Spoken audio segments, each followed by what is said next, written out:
Welcome, welcome, welcome to Thrive. Heavy lies the crown. This is a unique take on a city builder, if I understand correctly. The devs sent me a key, so thank you very much to the devs. And yeah, thank you very much to my patrons. If you like the content, you know exactly what to do.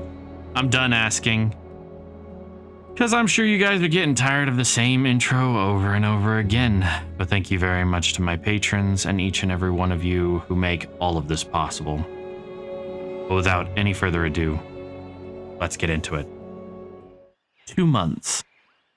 2 months since the fall of Almador. Since you gathered the survivors and set out for a new home. Nizamor is the future. A land free of the terrors of the past. Here you can build a new kingdom guided by the faithful advisors who form your curia. Your advisors are very competent, but none can deny their own interests. Everyone has a plan for your reign. In the end, it is you alone who must set the tone for your rule. Where do your interests lie? Where wisdom is grown, little fear remains. We rise with vigilance, scarred but unbroken. Prosperity's pursuit ensues a bountiful life. I'm going to go with wisdom. All right, so here we are in the tutorial. I'm going to keep you with me on the tutorial because this game actually looks quite interesting. Anyway, so then we want to deploy, so we hit this button. Boom, we just deployed that. We deploy the structure. So this is going to be where our keep is. Now, I specifically chose the area on this province where I did because I wanted to be able to deploy the keep kind of in the trees like this. Don't know if that means anything, but whatever. And I can't move this window at all, which is a pain in the ass. But yeah, we're good. Now let's see. Can I? I can. 3 times speed, please. Place the keep. These guys should be building it. Oh, look. Look. They are. There we go. Everybody just hammering away.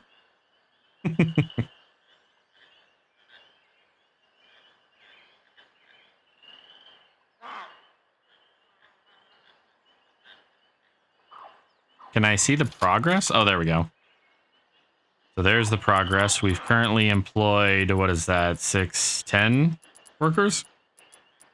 And we have 20 possible, 20 farmers? I wonder, these are,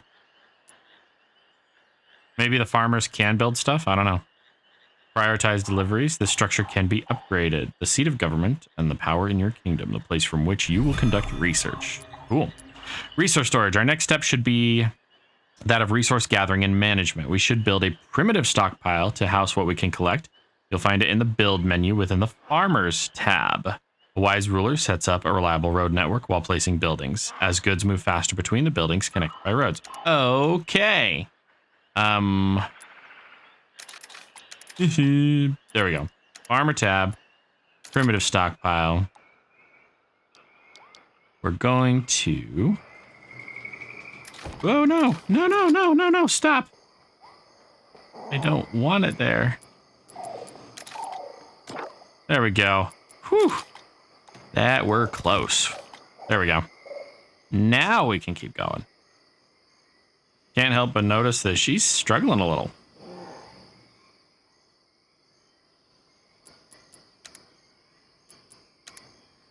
There we go. Now we fixed her. So apparently they can get stuck trying to construct things, and if all of them aren't working, no progress is made. Wood chopper, well, farmer house, food stores. Areas of influence. Various structures have an area of influence. This is indicated by a colored border around the selected structure. All buildings and citizens within these borders are affected by these structures, while those beyond the bounties borders receive no benefit from them. With a primitive stockpile, place resource camps wherever resources are plentiful to build up your stores. Okay, so we go here. We grab a Quaria camp. Do we have... There are a lot of stones up here. And the camp doesn't look like it actually has any... Yeah, we're going to put that there. And then as far as the logger camps are going to go, we're going to put one right there. To manually adjust the areas of influence of a resource camp, simply click on the structure and adjust its slider. So we do that, and we do... Oh, shit.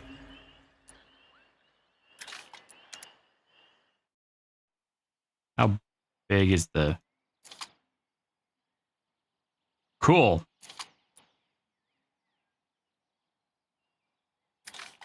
I don't know if there's going to be a downside to that, but yeah, okay.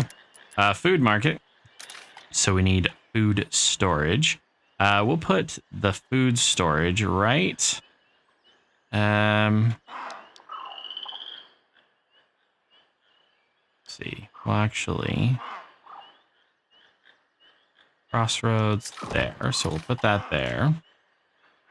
And then logistics. Dirt road. Oh, okay. You click and then you click to put the next layer. Okay, we good. I was super concerned for a second. It's food stores. How many of these am I supposed to put?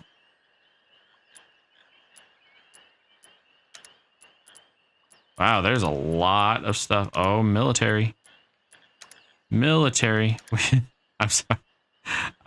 For a second, I thought it was telling me that my cart was military. Nope.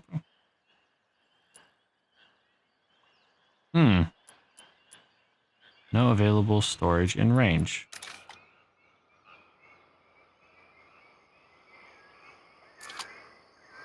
So...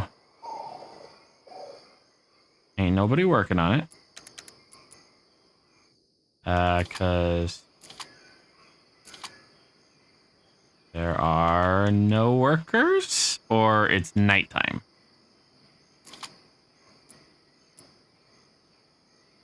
Oh, they're still delivering materials. Oh! Cool. Okay. That makes way more sense. Wow, that's going up way faster. I love the little details in games like this specifically. Man, that's really cool. Is this a silo? Is that what that's supposed to be? Exactly what it's supposed to be. A storehouse and a silo. And a little food market. That's cute. Now, what? Okay. The foundations of your settlement have been laid, but much must be done to encourage its growth. Your Curia, a small group of advisors, will help you find your way. Chancellor Delkin Bodie and Duke Donovan Stanton are those who remain from the fallen king's Curia. Sir Ozian Hayward, a trusted knight and friend, has been added to round off the group. Together you must determine where best to focus your efforts in this fledgling kingdom. Ah, this guy looks like trouble. Chancellor Bodie Declan. The solution is easily found, Your Majesty. Without our people, we would not have come this far. Their resilience should be rewarded, instilling confidence and joy. Sir Ozian Hayward. It is true, Counselor. They've overcome much. The tragedies of the past are a few steps behind us. This is why we should focus on securing and protecting what we're starting here. Only with a strong defense can we find the courage to rise once more. Both are reasonable positions, gentlemen. Yes, Your Highness, reasonable to be certain, yet both overlooking that which most reliably maintains the growth of a kingdom. Its coffers. Without sufficient coin, it will be difficult to grow beyond simple thatch and stone. We must inspire the people. Fair points all. Our citizens' security and our wealth, all important to our foundation. Safety first. How can we best help our people? You'd choose coin over citizens and security. How can we best help our people? Your Highness, without the procurement of life's necessities, we cannot flourish. Let us focus our attention on food, shelter, and other essentials so that we'll have the strength to grow our kingdom. Strength can only be nurtured through the creation of proper defense, Your Highness. The Chancellor means well, but given the fear that these people still hold, we must let them feel secure. Food is security, Hayward, as is shelter.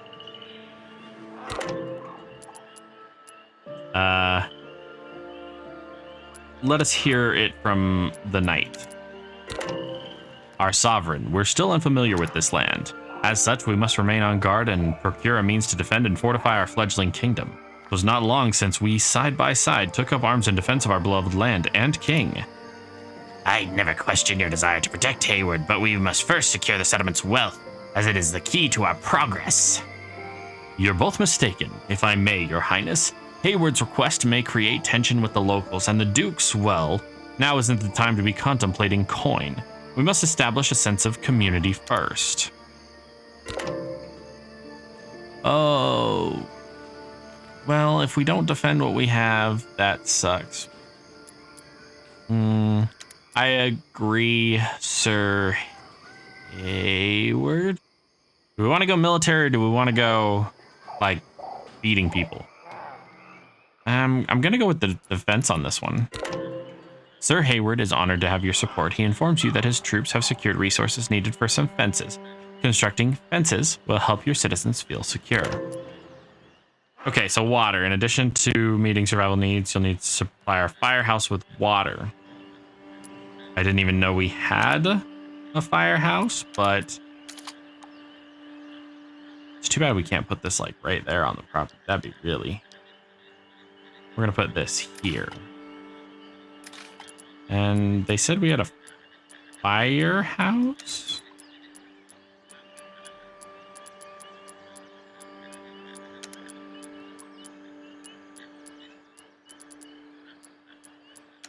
Oh, there's more. There's more. Oh. There's the firehouse. Which we can't even build. What's wrong with it? Oh, it's just marking what camps are there. Cool. Okay, that's gonna annoy me. What is this? We're building a well. Leave me alone. Now, can I see how many people are working? Because it doesn't seem like anybody's working here. Maybe I'm wrong. Maybe this person gonna go. Nope. Let's take 2 people off of that. There we go. It's exactly what we needed. Then we're gonna start needing houses. Cause yeah, houses. Perfect. A summary of your resources displayed at the top right of the screen, right here. Clicking on them, selecting home. Home provides a class with a sense of security, along with insight into the residents' happiness and well-being. To prepare for new arrivals, we should construct the type of housing that they'll desire. Build at least 12 farmers' houses. Okay, let's go here. Let's grab some of that. Then we'll go... Oops. Farmer's house. We'll do that, and that, and that,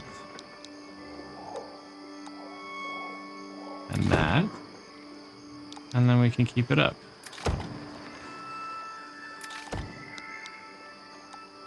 Because we need 12 of them.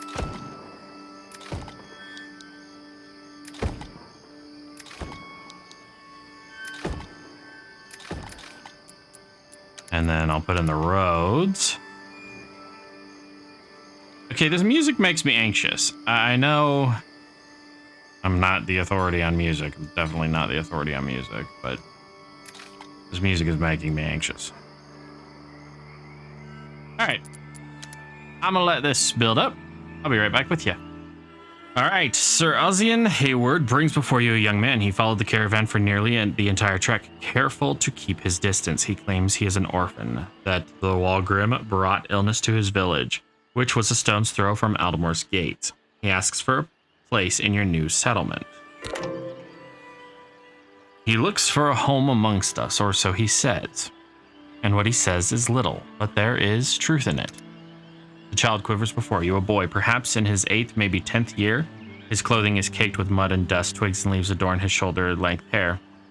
His eyes are shy. His fleeting glance is mixed with sorrow and fear. A brave journey, yet a cautious one. If you wanted to join our settlement, why don't you speak up as we travel? Why wait? The boy cannot find the answer, so he does not speak. It is rare to see such sadness in the eyes of a child so young. It is clear he has been through so much, and yet he perseveres. As have we all, and do we all. In this, we are united. The child rests his gaze upon you a little longer, eyes watering, cheeks wet, sensing your compassion. Do we know much else about him, Sir Hayward? His family, craft, or station? Where best might he be suited in our new kingdom? I believe they were of the trades, Your Highness. Am I correct, boy? The child nods softly, returning his gaze to the throne room's floor. Let us find you a willing trade master. The child is brought before your finest tradesmen, who are all eager to pass on their knowledge and skills to the willing apprentice.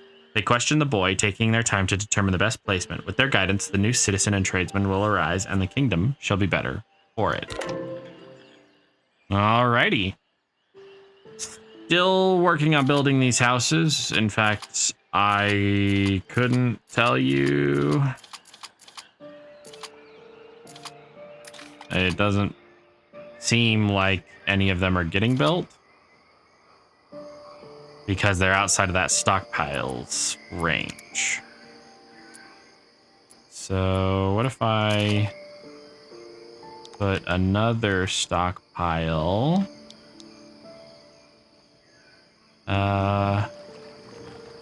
here?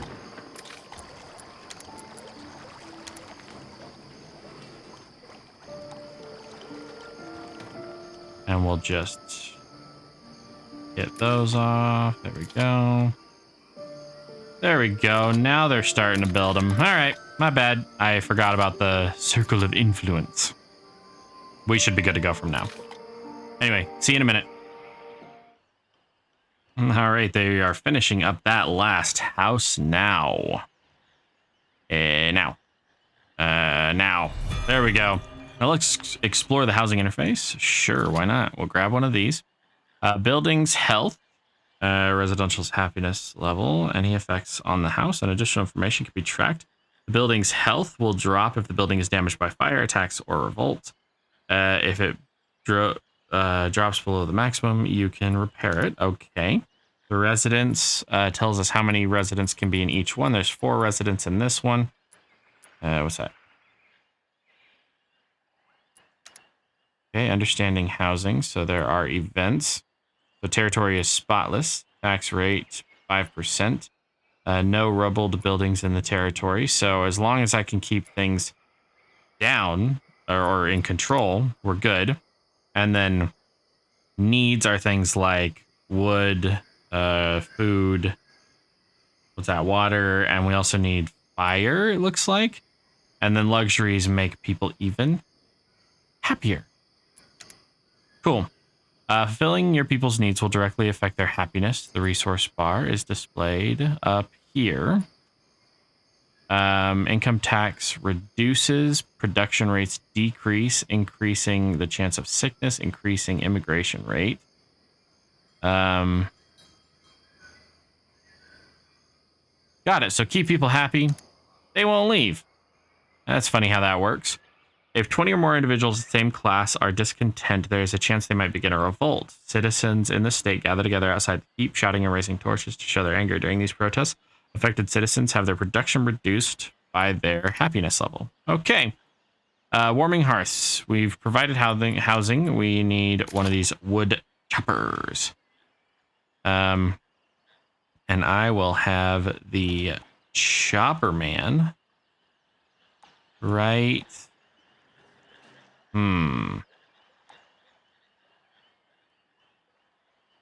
right here. And then I will tell them that we really, really, really need somebody employed. This does not need 3 people. In fact, both of these Only need one person for a minute while we get some things constructed. I hope we can increase like the birth rate or something. Maybe once everybody's warm. This is... Oh, they almost got all the materials. Now they're going to build it. And yeah, then we'll have the firewood we need. Is this... Okay, it does. So there's the firewood statistic right there. Oh, I can change it. That's right. I forgot. Employs one farmer. So is farmer like the class? Because I thought that was like the job. So is it like farmers and then knights and nobles and stuff? You can manage your citizens' occupations through the job menu in the status pane. You can individually set the maximum worker count of any job site. So, yeah. Cool. This is what I was looking for. And then no unemployed. We are good. Currently our wood chopper lacks workers. Each class of workers are presented by their own tab so that you can easily observe and adjust priorities. Oh, I can own multiple settlements? Well, this game just got all kinds of complex. We need a source of food, so we need an apple orchard. So we grab this and apple orchard. And we're going to do... So that brings us...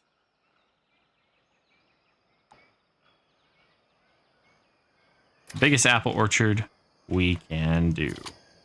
We had one unemployed person. Now we have 0 unemployed people. So he is planting the apples. And then there wasn't one of these like fences. Oh, so we don't have any of that yet. Okay, that's weird. But whatever. Oh, what happened? How did I get more people? Oh, somebody joined my colony. Well, that's cool.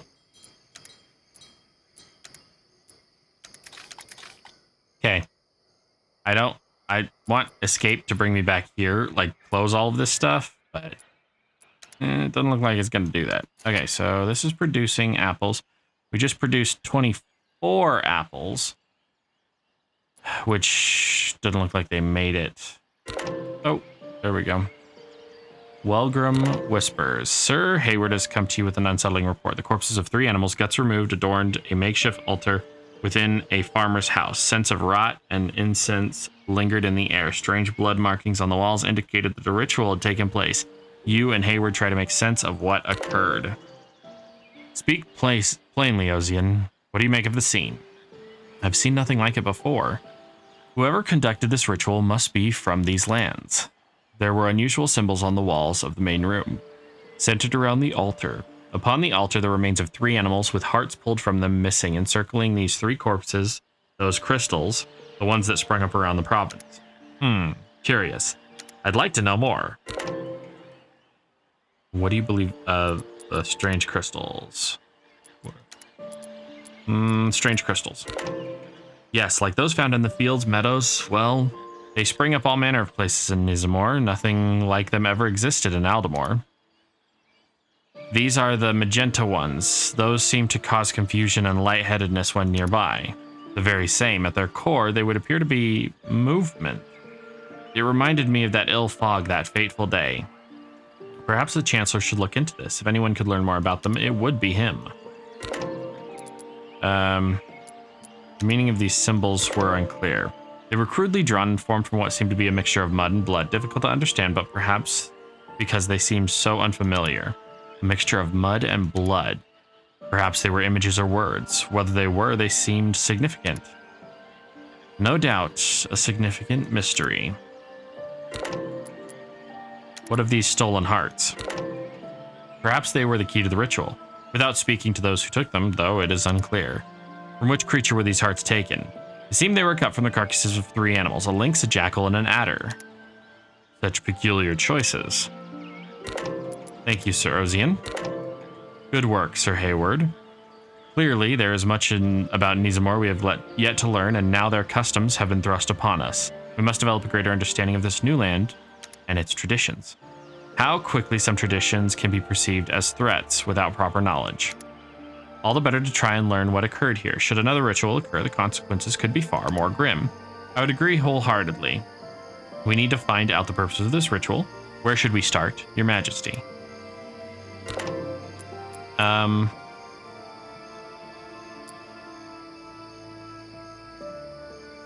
The crystals hold value, but could be a new threat. Sir Hayward inquires about the locals who speak about these crystals with a deep fondness. They explain that they are whale-kissed, capable of great things, and that within them also dwells risk. When asked for greater detail, none is given. Bum, bum, bum. Like 30 apples, so...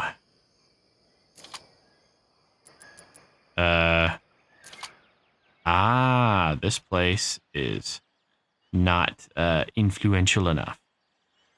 But I can't increase its sphere of influence. Great. So we're going to go to farmer structures. We're going to get another food storage. And we'll put this one right here. No, not there. Dumbass. We want there to be, Welgrim and Surges. That looks like an adder. The purple meter located in the resource bar displays the current level of Welgrim in your own settlements. The mysterious force can manifest itself in a variety of ways and has the potential to greatly disrupt and alter the state of the kingdom.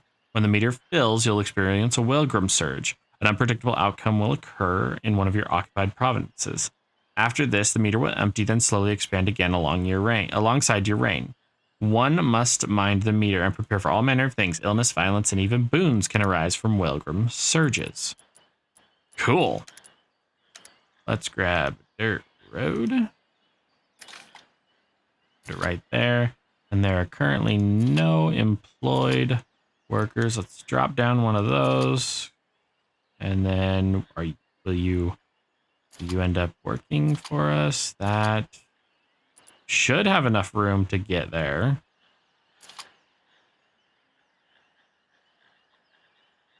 Let's go out to these camps. Oh, geez, yeah. Let's remove 2 of you there.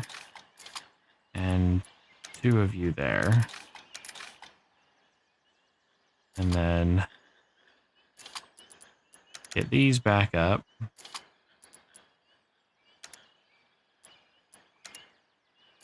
There we go. Now we're starting to get materials. All right, that's built. Our citizens' need for supplies are beginning to outpace our ability to produce them, Your Majesty. We should look to increase our farmer population to 40. To achieve this, our farmer happiness is going to have to remain high. Well, I say it's pretty damn high. And that's going to be where we call it today. If you guys enjoyed the content, you know exactly what to do. Thank you very much to the devs for sending me a key. Thank you very much to my patrons and every one of my subscribers for your support. But I won't keep you any longer. Thank you very much for watching and liking, and I'll see you in the next one.